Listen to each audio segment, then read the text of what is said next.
UFC Vegas 120 this weekend. Matoi's Gamrot and Salkilld main event, 5 rounds at lightweight. Salkild's first 5 round fight in 3 years and his first in the UFC. Matoi's Gamrot looking to fraud check or just be another touted prospect. A lot of decent fights on this card. Let's get into my picks and predictions. First up, a bit of a nothing burger. There's a few female fights on this card. Don't know much about Gigi Kunudo other than she's been on the Ultimate Fighter recently, and I haven't watched the season. I think I've only seen that there was one fight reported, so assuming she lost, considering this is not the tough finale, she still has gotten a UFC contract. Has a few submission wins, mainly a grappling specialist against Carol Foro, big stand-up kickboxer, has fought in UAE Warriors, a few different Brazilian promotions. Got her contract against Chanel Dyer, who a lot of people are heavy on because she just got I think it was a head kick KO a few months back, probably in England. Not sure what to make of this fight. A lot of people are heavy on Gigi Kunudo. Feel like there's more value in the 205 underdog. Um, I also do like to. I tend to believe it a bit more in like the early grapplers versus the early strikers. 23 um outs outsizes her in the reach 2.5 inches. Probably get some takedowns. So I'm going to assume, and especially a trend I've seen is a lot of the first female fights, especially the ones that literally start off the card, always end in submission. The last few cards have kind of gone this way, so I'm gonna go Gigi Canuto via, I think, first round submission, probably like an armbar, maybe a rear naked choke. Next up, another women's fight: Juliana Miller and Ravena Oliveira. Juliana Miller, 4-4 in her career, is a -310 favorite against 7-4 Oliveira. You might think that this is value for Oliveira, but she fucking sucks. Both of these fighters kind of suck. I think she doesn't have a single win in the UFC. She's been finished twice. She did lose to Chanel Dyer, who Carol Foro beat. Um, yeah, not much to say. Oh yeah, that was the big KO that everybody was talking about. Her win over Ravena Oliveira here. Again, not a very good fighter. Um, Juliana Miller, not a good fighter either, but she has the dog. Her fight against Carly Judas, I remember, very good stand-up fight. She definitely has more of a will to win, better striking. She's the much larger opponent, 5'7", 5'5" at flyweight. Um, Better striking, decent takedown defense. She at least has a UFC win. She has 2 UFC wins, so I'm gonna go Juliana Miller. I think we're going to see another finish, and I think the killer Miller will get a second round TKO finish, maybe even of just a slime out against the fence. Next up, Miles Johns and short notice Yanni Vasquez. Now, Yanni Vasquez, 4-1 in his last 5 fights, where he lost his UFC debut and his only UFC fight to Javid Basharat. I'm not sure if it was short notice. It's quite a while ago. I'm pretty sure it was a stinker in its own right too. Didn't get a contract. He's stepping up on short notice. That's why he's back in the UFC. He has a win since. Miles Johns, good striker on the feet. He's kind of getting up there in his UFC career. He's now lost 3 fights in a row. He got subbed, I think, by Daniel Marcos. He lost to Gene Matsumoto, Felipe Lima. Not bad losses. Daniel Marcos did get cut by the UFC and signed to the PFL, but he was 16-1. At the time, he was undefeated when he fought Miles Johnson, one of the better bantamweight prospect, as is Felipe Lima, Gene Matsumoto. So definitely see value in a -165 for Miles Johns. Yanni Vasquez got cut off of one pretty boring fight. Short notice for him. Miles Johns is same size. He does have a reach disadvantage by 3 inches. I don't think it's really going to matter. I like Miles Johns' power here, but I think he can win a crafty vet decision. So Miles Johns by 29-28 unanimous decision. Next up, Manuel Sosa and Richie Miranda. Richie Miranda coming in. This is I don't know if it's a short notice fight because the fight was announced, I believe, a week and a half ago. I'm not sure if it was during last UFC's card or right before it. They announced this fight. Manuel Sosa coming off a big Balaji Oki slime out in that third round. One of the great fights you'll see. Great performance, a lot of stock for Manuel Sosa. Has power, decent grappling. Coming off a 3-5 win streak, 4-1 in his last 5. Richie Miranda on a very large winning streak. Last fight he won via bulldog choke 2 months ago. He is older and smaller, but he has a large reach at 75 inches. It's a lightweight bout. Richie Miranda, highly touted LFA prospect, but I think the fact that this is kind of weirdly like a short notice, kind of random matchmaking, and I think it is short notice for both, or at least for Richie Miranda, considering they only had like 10, 11 fights for this card, and they just seemed to add this last week. So I'm going to go Manuel Sosa. I've just seen more from him. I think he can get a round 2 KO, and I think it's going to be a nasty slime out for Manuel Sosa. Next up, another heavyweight slop fight, as we've seen way too many of them. Jose Montaña and Louis Sutherland. Louis Sutherland finally got his first UFC win against Tai the Blob Tuivasa. Before that, he got slimed out twice. Or, I guess in his last fight before Tai, he got slimed out by Brando Pericic, and then before that, he was one of Walter Walker's heel hook victims.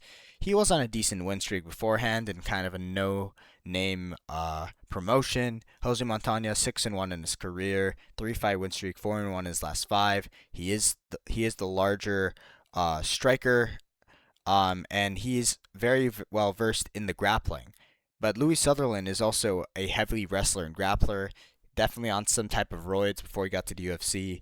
I'm just kind of going to go with the guy with the UFC experience. I could see a Louis Sutherland sub, but after his last fight against Tai, I think he's very comfortable to just sludge you to decision and not hunt for subs. So I'm going to go Louis Sutherland by decision, probably 30-27. Next up, Dier Norgajai and Bruno Lopez. These are two Brenton Ribeiro victims, so not great card overall with these type of fights. Dier Norgajai did get his first UFC win against Rafael Tobias, who was coming off a good win on the Contender Series. He has been tested in the grappling now after losing to Brenton Ribeiro via, I think, Kimura, and he also got subbed by Uran Satibaldiev in his last fight. Dier Norgajai, very good stand-up kickboxer, albeit he was undefeated when he came to the UFC. 29 years old, pretty much same reach and height as Bruno Lopez. Bruno Lopez, very sus chin. He's been finished in his last 2 fights. Now Navajo Sterling has 2 finishes in a row now, against Bruno Lopez and now Jan Blachowicz, but those are, 1, a 43-year-old man, and 2, Bruno Lopez, very sus chin, and didn't even like slime him out, kind of just quit via TKO and covered up. It looks very slow on the feet. His probably main way to win is go shooting a lot of takedowns, trying to get DR to the ground, wrestle fuck him, maybe look for some submissions, but he doesn't have a heavy wrestling base. He did have some submissions here and there, and he got a TKO to the body to get his Contender Series win and get a contract, but he's not really shown a whole lot of great wrestling and great offensive wrestling and grappling. So I'm going to go the better striker, a guy that's improved. I'd say Rafael Tobias is a better grappler than Bruno Lopez, and I think these two are also way better, Brenton Ribeiro and Uran Satibaldiev. It's even proven. I mean, he's also beaten Bruno Lopez. He actually knocked out Bruno Lopez, like out cold. So I think that's way worse than getting subbed by Brenton Ribeiro. So I'm going to go Dier Norgajai by round 2 KO. I think he'll try to feel himself in the first round, and then once he gets comfortable, he'll probably land a head kick that just goes flush, maybe land some ground strikes to finish it, but I think a head kick KO is coming for Dior Nurgaj. He's the GOAT pick of the week at only minus 155. Next up, Steven Asplund and Guilherme Pat. Two guys coming off a loss in the UFC. Their first loss in the UFC as well. Two guys that have a win in the UFC, and both in their last three fights, they kind of have the exact same career trajectory. One lost to one got a win. Actually, no. You know what? I always confuse Gamrot Pat. I always think that Alan Fry Jr. was on the Contender Series, but he got his first win against Alan Fry Jr. on in the UFC, and then he lost to Thomas Peterson via majority decision. Steven Asplund got a crazy slime out on the Contender Series. Then he got a great standing TKO against Sean Sheriff, and then last he got beat by Vitor Petrino, who did move up from light heavyweight, very athletic heavyweight. Guilherme Pat, I mean, dude, he looks very athletic. He's a big heavyweight. He's filled out his frame. Looks very athletic. 6'6", 6'5", larger reach. I could see a lot happening here for Guilherme Pat, but the problem is if you're gonna stay so timid against a guy like Thomas Peterson, and honestly, losing to Thomas Peterson is a very, very bad crime to humanity. I'm going to go Steven Asplund by round 1 KO. I think he just wants it more. You've heard this guy's story, the guy that went from fat to less fat, which is kind of funny, but, you know, he's had a rough life. He's always looking to fight like a fucking dog. He bites down on his fucking mouth guard and moves forward always. Guilherme Pat kind of looks he looks a bit like a submissive guy that's just not going to give you that dog when the times get tough. Steven Asplund is that guy. I wouldn't play his money line. I'd probably just play KO or just inside distance for Steven Asplund. Round 1 KO. Getting to the end of the card already. Pretty short video and pretty short card in itself. Ty Miller and Billy Ray Goff is the featured fight of the card, of the main card. Ty Miller, undefeated, had a great fight on the Contender Series, great performance, then came out and had an even better performance against veteran Adam Fugit. I think it was a round 1 or 2 KO, maybe early round 2. Very impressive performance. Fast striker, way bigger for a welterweight. Billy Ray Goff got finished in his last fight by Ramiz Brahimaj. Really bad look. He's been out for a full year. Before that, he got knocked down and beat by Trey Waters. Trey Waters is solid. I mean, he got cut and he went to the PFL. Actually, tonight, he literally just got a slime out KO, but that is the PFL. He's young, 28, but Ty Miller's younger, 26. Huge advantage in the reach as well as the height, 5 inches for Ty Miller. I think he's just going to outclass him everywhere. I quite frankly don't even think Billy Ray Goff has the advantage of grappling. He is mainly a grappler, but I'm going to go Ty Miller via round 1 KO. I just think there's really no reason you're picking Billy Ray Goff. I mean, the guy was kind of just complaining about his last 2 fights, making excuses, saying he wasn't ready, all this random bullshit. Just not going to go with this guy. Ty Miller, young, hungry, been out for a decent, not a long time. Yeah, it's gonna keep that undefeated streak going. 8-0 soon. Next up, fucking hell, dude. The third women's fight of the card and the co-main event. Is it the co-main event? No, it's not actually. This is actually the featured bout. I'm fucking retarded. Amanda Lemos and Alexia Tainara. Alexia Tainara minus 260 favorite. She might be minus 300 now.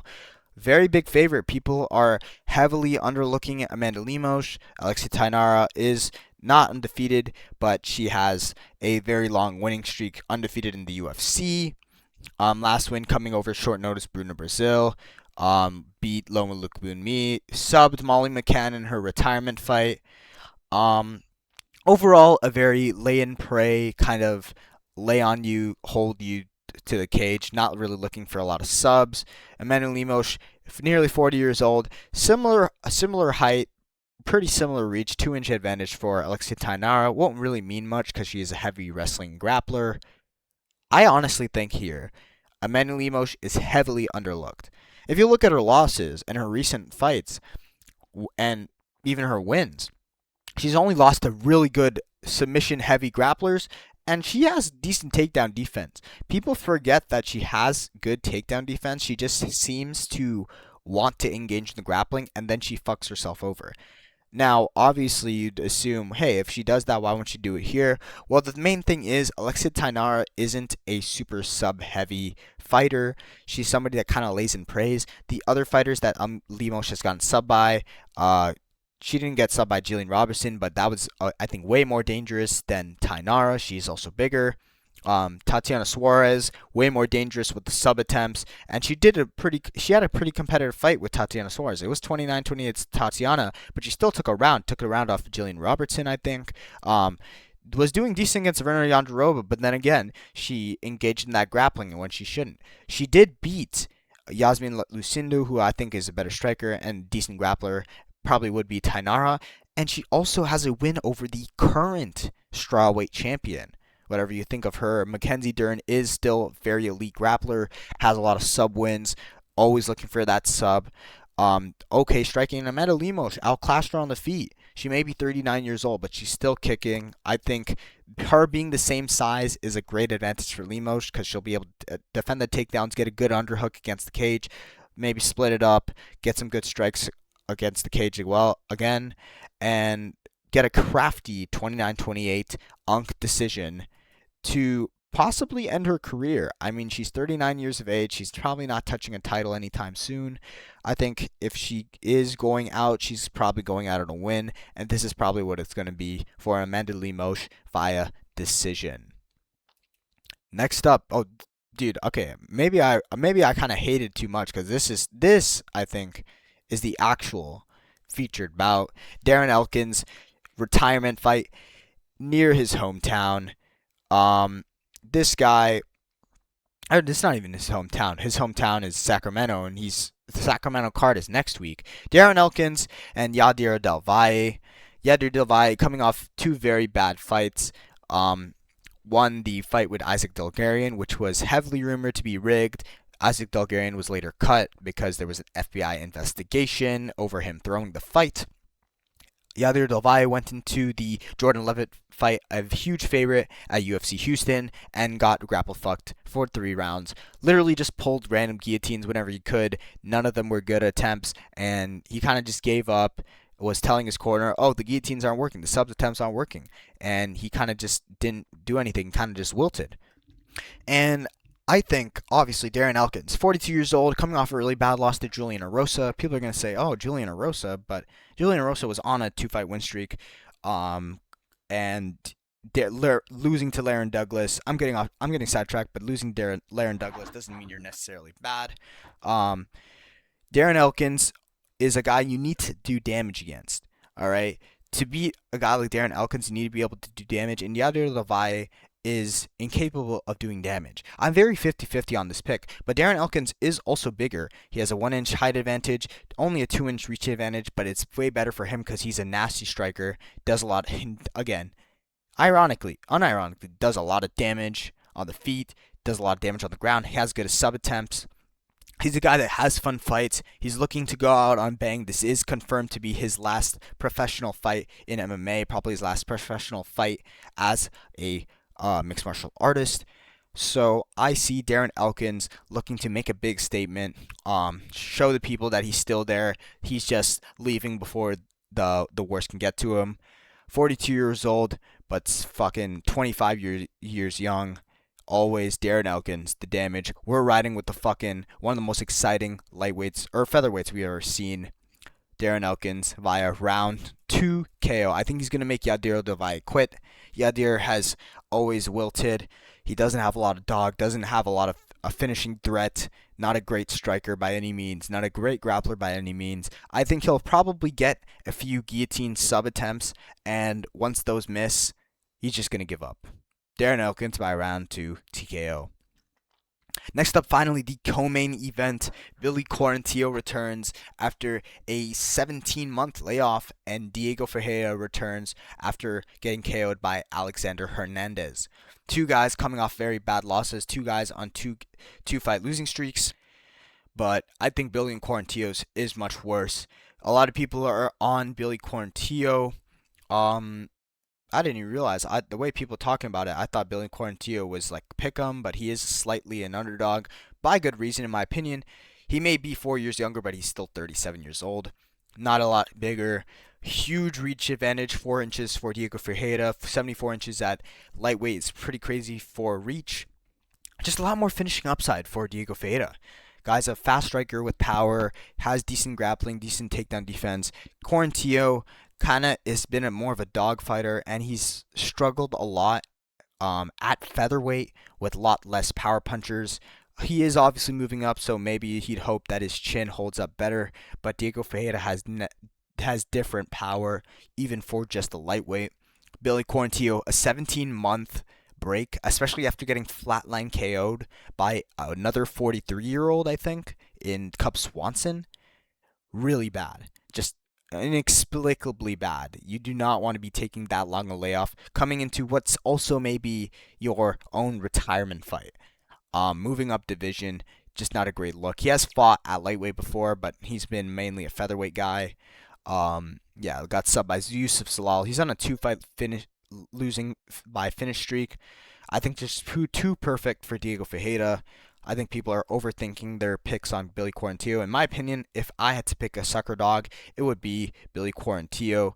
So I'm going Diego Ferreira by round 2 TKO. I think he's going to hurt him a lot in the first round, get him out in the second. Finally, the main event of the evening, Matois Gamrot and Quillen Salkilld. Matois Gamrot, obviously he's been one of the reigning top 5 guys, top 6, top 7 guys in the lightweight division. Recently he's kind of fallen down with decent reason. Obviously he did lose a close split decision to Dan Hooker at UFC, I think 305, which was the Duplessis card in Australia against Adesanya. He then got a big win, bounced back against Ludovic Klein. Then had a short notice fight against Charles Oliveira, who some could argue is the best lightweight of all time and the best in the world currently. Lost to him by round 2 submission. And it wasn't looking that bad on the feet and in the grappling until that very end of the second round. And then he bounced back with a big round 2 submission over Esteban Rivovic. Got back to his finishing ways that got him to the UFC. He may be 35 years old, but he's still he's probably the best chain wrestler in the entire UFC, maybe in UFC history. The guy just scrambles like a freaking madman, and I love it. Quillen Salkilld, though, on a great winning streak ever since he entered the UFC, finishing Anshul Jubilee last year, which is pretty crazy. He's fought 5 times in the span of just 17 months. 4 finishes on that streak. Anshul Jubilee starting it, finishing it with Beneil Dariush. He finished Jamie Mullarkey, and he also finished Nasrat Haqparast with that beautiful head kick KO. He does have the size and a large reach advantage, but I think this being his first 5-round event in 3 years and his first at a UFC level, especially against the guy that was been pretty much top 5 the entirety of his ranked career, I'm going to go and say that he's going to gas. He's going to struggle after that first round. He's live for that first round KO. Maybe even a submission if he club and subs him, but I don't think Gamrot has very good recoverability. One of the fights, Rafael dos Anjos, knocked down by that fucking flush knee. It looked bad. And he scrambles out immediately and he's fine. Same thing with Dan Hooker. Dan Hooker hit him a few times, but he still was able to get to him and grapple the fuck out of him. Matois Gamrot has the ability when he gets hurt. I mean, Beneil Dariush, right? He lost that fight to Beneil Dariush, got knocked down, but the guy immediately gets up. His durability should not be questioned here. Quillen Salkilld does have really good power, but I think what we have to really be questioning is, can Quillen go the distance? And he's a favorite here. He's a slight favorite, and he's probably going to be a heavier favorite via fight start. He is 26 years old, but the weight cut's still hard for him. Didn't look that great at the weigh-ins. Um, Not as good wrestling and grappling. I think he'll probably slow down heavy. He's a very fast twitch power guy at lightweight. This is just, there's too many reasons for me to pick Gamrot here.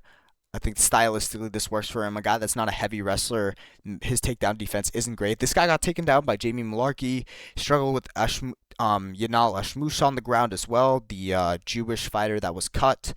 Um, Losing a round on that scorecard, not a great, especially for two judges, not a great sign. And that was literally just last year. I think he's moved up very fast, and it's great progress for him.